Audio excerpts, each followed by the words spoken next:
সকলো বন্ধু বান্ধৱীকে নমস্কাৰ জনাইছোঁ আৰু দীপিকা কিটচেন এণ্ড ব্লগছৰ আন এটি ৰেচিপি ভিডিঅ'লৈ আপোনালোক আটাইকে আদৰণি জনাইছোঁ।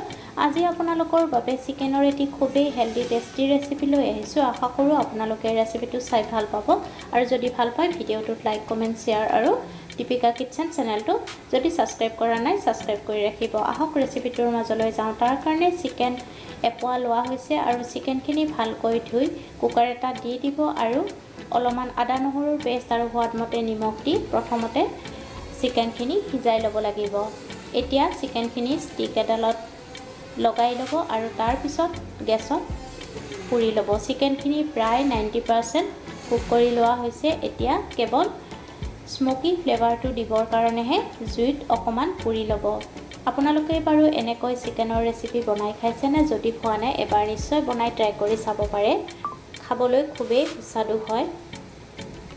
চিকেনখিনি ভালকৈ পুৰি লোৱা হৈছে। এতিয়া এখন প্লেটত উলিয়াই ল'ব আৰু সৰু সৰুকৈ চিকেনবোৰ টুকুৰাবোৰ সৰু সৰু কৰি ভাঙি ল'ব লাগিব।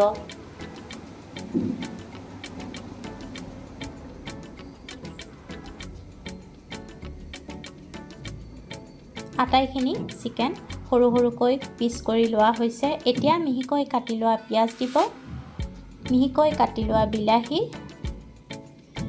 কেঁচা জলকীয়া আপোনালোকে যিমান জলকীয়া খাই ভাল পায় সেই অনুপাতে দিব আৰু মিহিকৈ কটা ধনিয়া পাত, সোৱাদমতে নিমখ আৰু তেল দি ভালদৰে সানি ল'ব। এয়া চিকেনৰ ৰেচিপি ৰেডি হৈ গ'ল। ৰেচিপিটো ভাল লাগিলে লাইক কমেণ্ট আৰু শ্বেয়াৰ কৰিব। পুনৰ উপস্থিত হ'ম এটি নতুন ৰেচিপিৰ সৈতে। আজিলৈ আহিলোঁ।